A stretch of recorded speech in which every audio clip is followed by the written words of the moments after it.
guys, nakakabit na ng dalawang inner niya. Ipamigay mo na dito. Tapos yan, nakabit na. So yan, nakabit na rin. Yan, diba? Pasok. So, subuhin na natin yung mukha.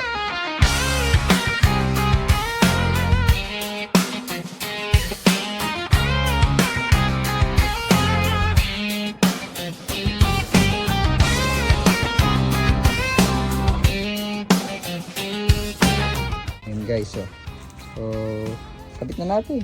Diba? Halos plug and play lang, basta talaga lahat.